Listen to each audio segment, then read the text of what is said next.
Halo para pembelajar, jumpa lagi bersama saya Amanda dalam seri pembelajaran metode penelitian. Nah, pada episode ke-8 kali ini kita akan mempelajari bagaimana cara tepat untuk menyusun hipotesis penelitian. Perumusan hipotesis penelitian merupakan langkah ketiga dalam penelitian setelah peneliti mengemukakan landasan teori dan kerangka berpikir. Tetapi perlu diketahui bahwa tidak setiap penelitian harus merumuskan hipotesis. Penelitian yang bersifat eksploratif dan deskriptif misalnya sering tidak perlu merumuskan hipotesis. Sudah pernah kita singgung di pembelajaran sebelumnya bahwa hipotesis itu merupakan jawaban sementara terhadap rumusan masalah penelitian, di mana rumusan masalah penelitian telah dinyatakan dalam bentuk kalimat pertanyaan. Kenapa dikatakan sementara? Itu karena jawaban yang diberikan baru didasarkan pada teori yang relevan, belum didasarkan pada fakta-fakta empiris yang diperoleh melalui pengumpulan data. Jadi hipotesis juga dapat dinyatakan sebagai jawaban teoritis terhadap rumusan masalah penelitian, belum jawaban yang empirik dengan menggunakan data. Nah, penelitian seperti apa yang merumuskan hipotesis? Umumnya penelitian yang merumuskan hipotesis itu adalah penelitian yang menggunakan pendekatan kuantitatif. Sementara pada penelitian kualitatif tidak dirumuskan hipotesis, tetapi justru diharapkan dapat ditemukan hipotesis. Selanjutnya, hipotesis tersebut akan diuji oleh peneliti dengan menggunakan pendekatan kuantitatif.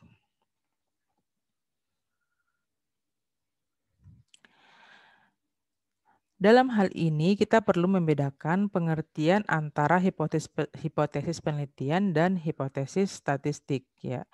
Jadi, pengertian hipotesis penelitian itu seperti yang sudah dikemukakan tadi, ya. Jadi, apa yang saya jabarkan tadi itu merupakan gambaran dari hipotesis penelitian. Sementara hipotesis statistik itu merupakan hipotesis yang bekerja pada sampel, ya. Jadi jika penelitian kita tidak menggunakan sampel, maka kita tidak memerlukan hipotesis statistik. Dalam suatu penelitian dapat terjadi ada hipotesis penelitian tetapi tidak ada hipotesis statistik. Penelitian yang dilakukan pada seluruh populasi bisa saja terdapat hipotesis penelitian tetapi tidak akan ada hipotesis statistiknya. Bukan bisa saja ya, tapi pasti. Jadi penelitian yang langsung meneliti pada populasi itu dia tidak menggunakan hipotesis statistik. Nah, di sini data dikumpulkan dari populasi itu dan kesimpulannya juga langsung berlaku pada populasi. Ya, jadi di sini itu tidak ada hipotesis statistiknya.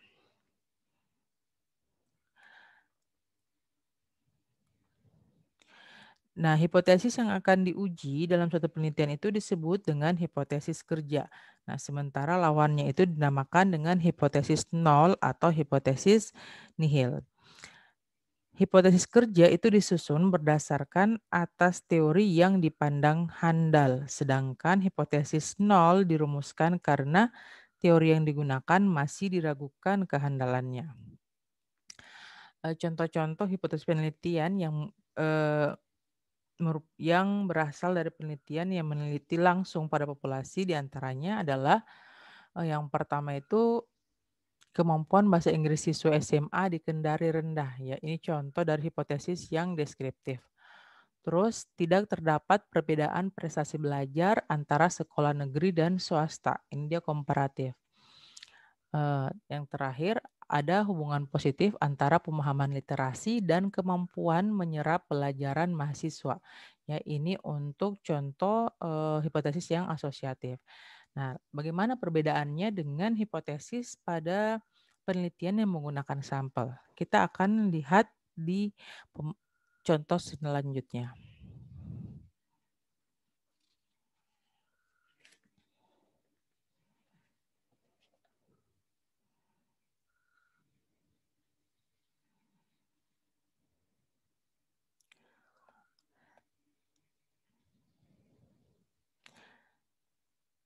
Nah, di sini untuk penelitian yang menggunakan sampel, keadaan dari populasi itu belum kita ketahui secara keseluruhan ya, makanya menggunakan sampel ya. Di sini, data dari populasi itu direduksi atau disederhanakan dengan menggunakan data dari sampel. Setelah itu apa yang kita dapatkan di sampel, kita generalisasi menjadi kesimpulan yang berlaku untuk populasi. Nah, karena kita menggunakan sampel, berarti pada penelitian yang seperti ini kita akan memunculkan yang namanya hipotesis statistik ya.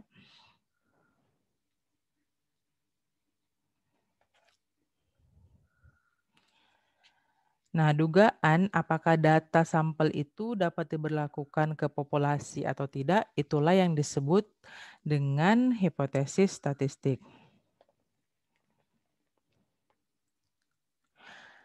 Nah, hipotesis statistik ini diperlukan untuk menguji apakah hipotesis penelitian yang hanya diuji dengan data sampel itu dapat diberlakukan untuk populasi atau tidak. Ya.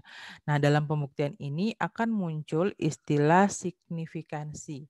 Jadi signifikansi ini adalah taraf kesalahan atau kepercayaan dari pengujian. Nah, kalau signifikan itu berarti hipotesis penelitian yang telah terbukti pada sampel dapat diberlakukan ke populasi. Kita lihat bagaimana contoh hipotesisnya. Lihat ya, di sini semua akan menggunakan kata signifikan. Kita perhatikan, yang pertama itu ada perbedaan yang signifikan antara prestasi belajar dalam sampel dan populasi. Ya. Prestasi belajar anak paling tinggi adalah 65. Ini dia yang deskriptif. Jadi hipotesis penelitian deskriptif ini umumnya tidak dituliskan dalam rumusan masalah. Yang berikutnya, untuk yang komparatif, terdapat perbedaan yang signifikan antara motivasi belajar siswa perempuan dan laki-laki. Dan yang terakhir, untuk contoh yang asosiatif, ada hubungan positif yang signifikan antara lama penggunaan smartphone dengan tingkat kecanduan anak. Ya, tadi yang membedakan ini, jadi kita lihat kalau misalnya penelitian kita itu berdasarkan pada data sampel, maka dalam hipotesis penelitiannya kita harus menggunakan kata signifikan. Oke. Tadi sudah disebutkan bahwa terdapat dua macam hipotesis yang ada dalam penelitian, yaitu hipotesis kerja dan hipotesis nol. Ya. Jadi hipotesis kerja ini biasa juga disebut dengan hipotesis 1 atau H1 dengan atau hipotesis alternatif atau HA ya. Sementara hipotesis nol itu biasa ditulis dengan H0. Untuk hipotesis kerja sendiri, kalau dalam hipotesis penelitian itu dia dinyatakan dalam kalimat positif. Sebaliknya untuk hipotesis nol itu dinyatakan dalam kalimat negatif. Dalam kegiatan penelitian yang diuji terlebih dahulu adalah hipotesis penelitian, terutama pada hipotesis kerjanya. Ya. Jika penelitian akan membuktikan apakah hasil pengujian hipotesis itu signifikan atau tidak, maka diperlukan hipotesis statistik. Nah, bagaimana kita menguji hipotesis statistik ini? Itu kita akan menggunakan yang namanya statistik inferensial. Nah, selain statistik inferensial, ada juga yang dikenal dengan statistik deskriptif, yang mana statistik deskriptif ini adalah statistik atau ukuran-ukuran yang bekerja dengan data populasi, bukan ukuran ya, perhitungan yang bekerja dengan data populasi. Sementara tadi statistik inferensial itu merupakan statistik yang digunakan untuk menguji hipotesis ya. Jadi dari hipotesis yang sudah kita buat, untuk kita mau uji nanti mana yang akan kita terima, yang hipotesis nol atau hipotesis kerjanya, maka kita nanti akan menggunakan statistik inferensial.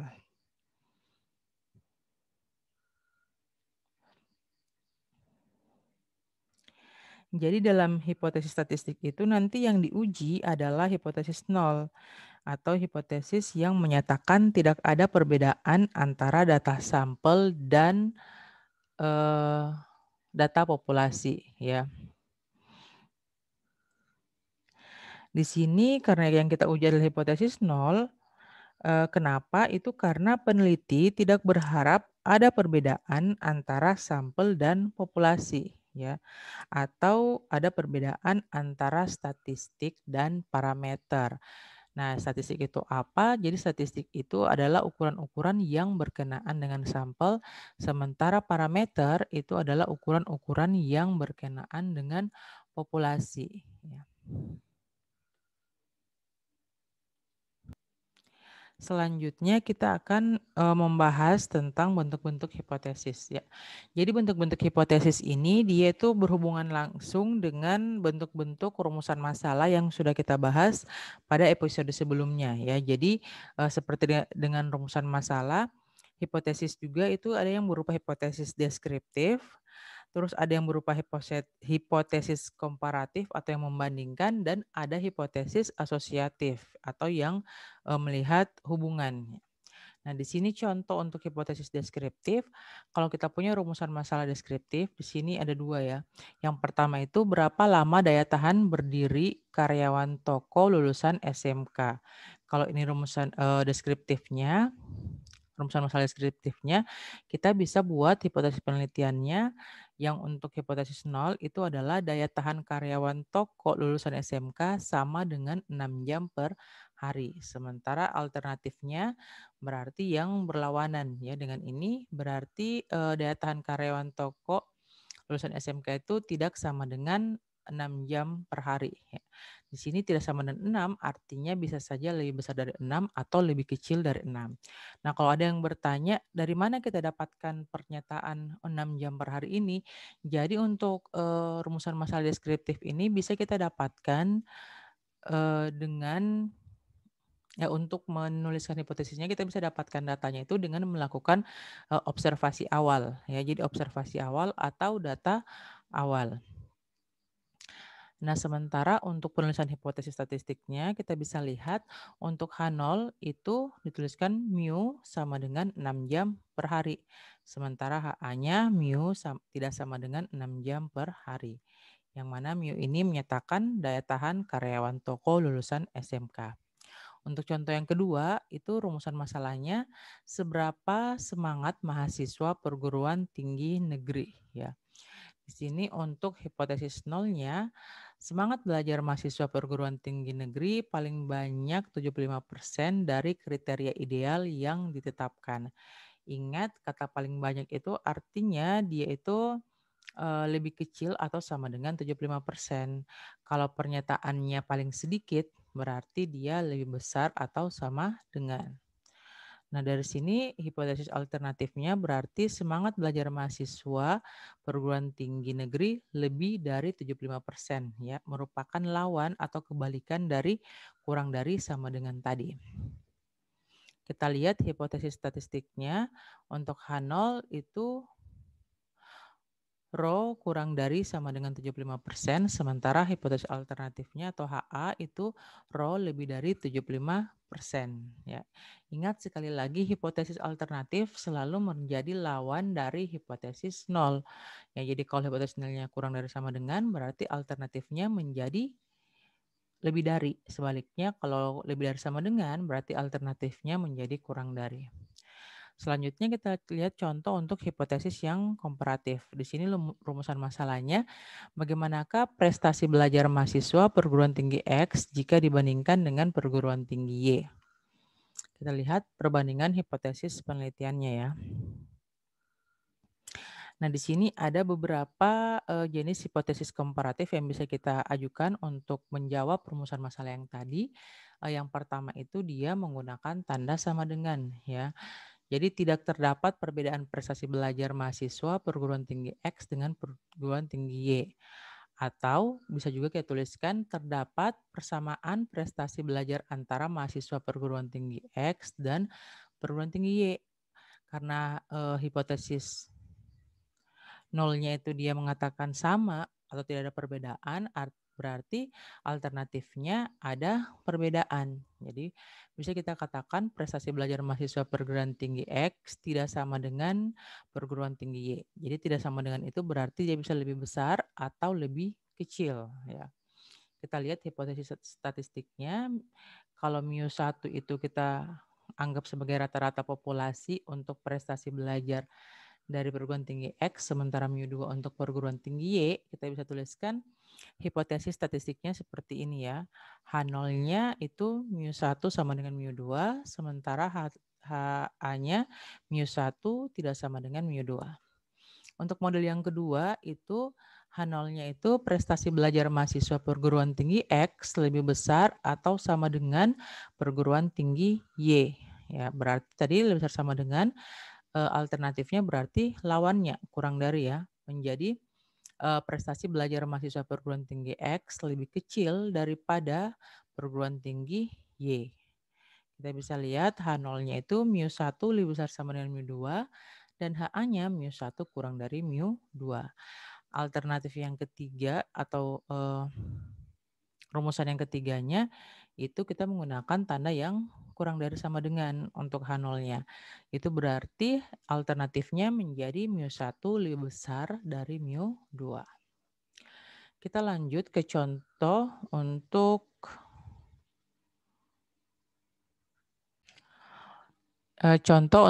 yang hipotesis asosiatifnya ya, atau yang melihat hubungan. Nah, di sini yang pertama rumusan masalahnya itu adalah adakah hubungan yang positif dan signifikan antara kepemimpinan kepala sekolah dengan iklim kerja sekolah. Ini berarti hipotesis penelitiannya terdapat hubungan yang positif dan signifikan antara kepemimpinan kepala sekolah dengan iklim kerja sekolah. Nah, di sini ada perbedaan antara yang asosiatif dengan yang komparatif tadi ya. Kalau dalam yang komparatif, pada penulisan hipotesis penelitiannya kita menyatakan baik yang hipotesis nol maupun hipotesis alternatifnya. Sementara kalau untuk yang hipotesis asosiatif, kita biasanya itu tidak dituliskan alternatifnya. Hanya langsung ditulis terdapat hubungan yang positif dan signifikan antara kepemimpinan kepala sekolah dengan iklim kerja sekolah ya. Yang mana kalau kita jabarkan dalam hipotesis statistik itu dituliskan seperti ini. H0 itu rho sama dengan 0, sementara HA-nya rho tidak sama dengan 0. Yang mana kalau sama dengan 0 itu berarti tidak ada hubungan. Sebaliknya tidak sama dengan 0 berarti ada hubungan yang bisa saja hubungannya positif ataupun negatif. Oke, nah tadi itu kita lihat contohnya yang secara terpisah ya. Bagaimana sekarang contohnya kalau kita punya suatu judul penelitian tertentu, kita mau susun hipotesisnya mulai dari yang deskriptif sampai yang asosiatif. Nah, contohnya di sini ada judul penelitian hubungan antara gaya kepemimpinan kepala sekolah dengan prestasi belajar siswa. Nah, di sini yang jadi variabel independennya adalah gaya kepemimpinan, sementara prestasi belajar siswa adalah variabel dependen. Ya, di sini independennya kita simbolkan dengan X dan dependennya itu biasanya disimbolkan dengan Y. Dari sini yang kita membuat paradigma penelitian yang kita mau angkat adalah paradigma penelitian sederhana. Ya, langsung melihat hubungan apakah X ini dia berpengaruh terhadap Y secara langsung. Nah, untuk rumusan masalah yang bisa kita angkat, yang deskriptifnya itu seberapa baik gaya kepemimpinan sekolah yang ditampilkan. Yang berikutnya, seberapa baik prestasi belajar siswa. Nah, untuk asosiatifnya, ada hubungan yang positif dan signifikan antara gaya kepemimpinan kepala sekolah dengan prestasi belajar siswa. Sementara untuk yang komparatifnya, kalau kita mengambil data sampel untuk melihat menentukan gaya kepemimpinan kepala sekolah, itu kan yang diambil sampelnya berarti dari guru-guru ya, instrumennya itu nanti akan disebarkan ke guru-guru untuk melihat bagaimana gaya kepemimpinan kepala sekolahnya.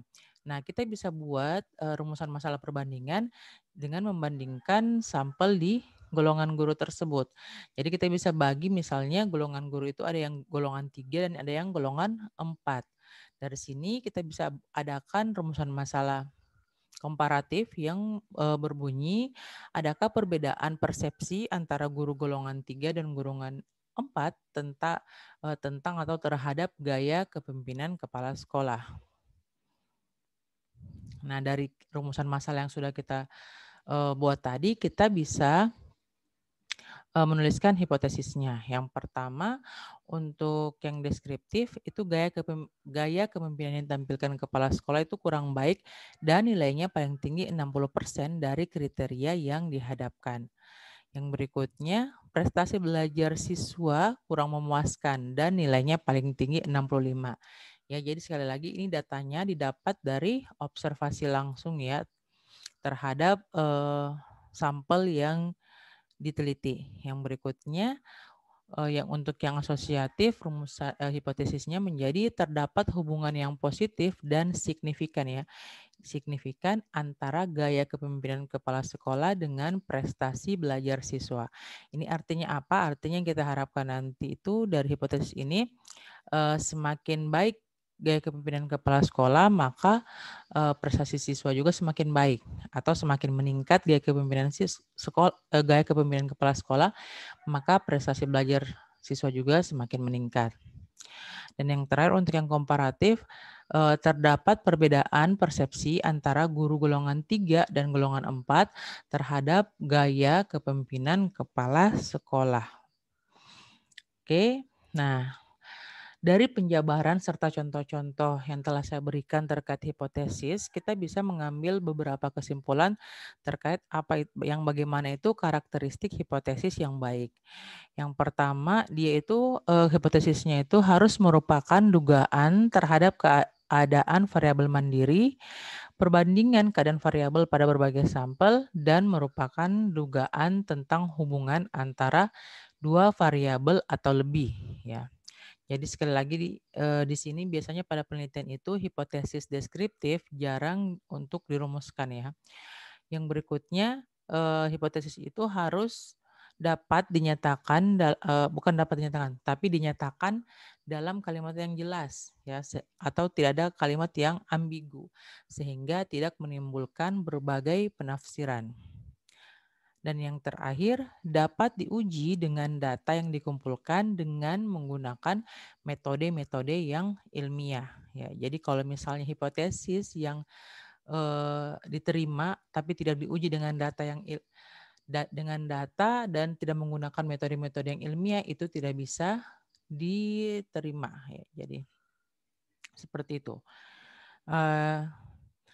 Kesimpulan tadi itu mengakhiri pembahasan saya tentang bagaimana menyusun hipotesis penelitian. Semoga mudah dipahami dan bermanfaat. Jika ada yang ingin ditanyakan, silakan berikan komentar. Terima kasih atas perhatiannya. Assalamualaikum warahmatullahi wabarakatuh.